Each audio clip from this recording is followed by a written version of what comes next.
Hello guys, welcome back to my YouTube channel. അപ്പോൾ ഇന്ന് എൻ്റെ അമ്മേൻ്റെയും ഏട്ടൻ്റെയും ബർത്ത്ഡേ ആയിരുന്നു. എനിക്ക് ഓർമ്മയില്ലായിരുന്നു ഗൈസ്, ഏട്ടൻ വിളിച്ചപ്പോഴാണ് ഞാൻ അറിയുന്നത് തന്നെ. അപ്പം ഞാൻ സർപ്രൈസ് ഒന്നും കൊടുത്തിട്ടില്ല അമ്മക്ക്. ഞാൻ ഫുഡ് ഓർഡർ ചെയ്തിട്ടുണ്ടായിരുന്നു, അപ്പോൾ അതൊക്കെ വെച്ച് അഡ്ജസ്റ്റ് ചെയ്യാമെന്നൊക്കെ പറഞ്ഞിട്ടുണ്ട് അമ്മേനോട്. ഇനിയിപ്പം നാളെ ഞാൻ എന്തെങ്കിലും വാങ്ങിക്കൊടുക്കുന്നതായിരിക്കും. ഗൈസ്, ഇതൊക്കെയാണ് ഇന്നുള്ളത്. ഇന്നത്തെ സ്പെഷ്യൽ ബീഫ് ഫ്രൈ, പൊറോട്ട. ഇത് നിങ്ങൾക്ക് ഇഷ്ടമുള്ള പേര് വിളിക്കാം. ബിരിയാണി എന്ന് വിളിക്കാം, മജിമൂസ് എന്ന് വിളിക്കാം. നിങ്ങൾക്ക് ഏതാണോ ഇഷ്ടം അത് വിളിക്കാം. പിന്നെ ഇതാ ഗൈസ്, നല്ല അടിപൊളി സേമിയ പായസം. ഇത് തായ്ച്ചൻ്റെ സ്പെഷ്യലാണ്, ഇതും തായ്ച്ചൻ്റെ സ്പെഷ്യൽ.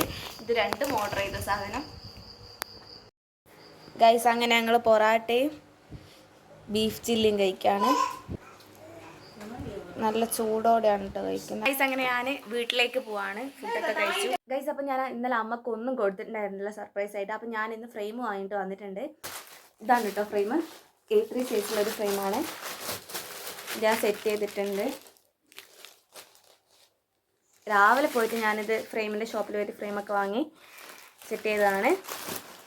അപ്പം ഇന്നലെ അമ്മക്ക് ഒരു സർപ്രൈസും കൊടുത്തിട്ടുണ്ടായിരുന്നില്ല. അപ്പം അമ്മ വിചാരിച്ചിട്ടുണ്ടാകും ഓക്കെ ഇന്നലെ സർപ്രൈസ് ഒന്നും കൊടുക്കാത്തതുകൊണ്ട് അതങ്ങനെ കഴിഞ്ഞു. ഫുഡൊക്കെ ഓർഡർ ചെയ്തിട്ട് ആ ഒരു ഇതിൽ ബർത്ത്ഡേ കഴിഞ്ഞു എന്ന് വിചാരിച്ചിട്ടുണ്ടാവും. അപ്പം ഞാൻ ഇന്ന് കൊടുക്കുമ്പോൾ അമ്മ സർപ്രൈസ് ആവുമെന്ന് ഞാൻ വിചാരിക്കുന്നു.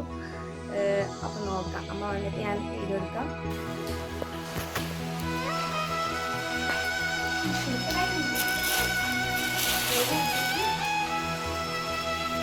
എന്തു പറഞ്ഞാലും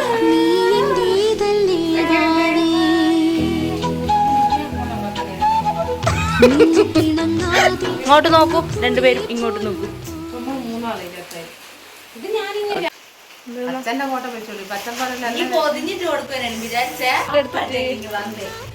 ഗിഫ്റ്റ് തന്നിട്ട് നിങ്ങൾ അഭിപ്രായം പറഞ്ഞു. വളരെ വളരെ സന്തോഷം. ഇന്നലെ ആയിരുന്നു ഗിഫ്റ്റ് ഒന്നും തന്നില്ല, സർപ്രൈസ് ഒന്നും തന്നില്ല. അപ്പൊ ഇന്ന് ഞങ്ങൾക്ക് തരുമോ? നിങ്ങൾക്ക് ഒരു ഇതുണ്ടായിരുന്നു. കണ്ണിലാക്കി കുറച്ച് കണ്ണെന്ന് തരാം. കണ്ണെന്നിങ്ങനെ വരട്ടെ.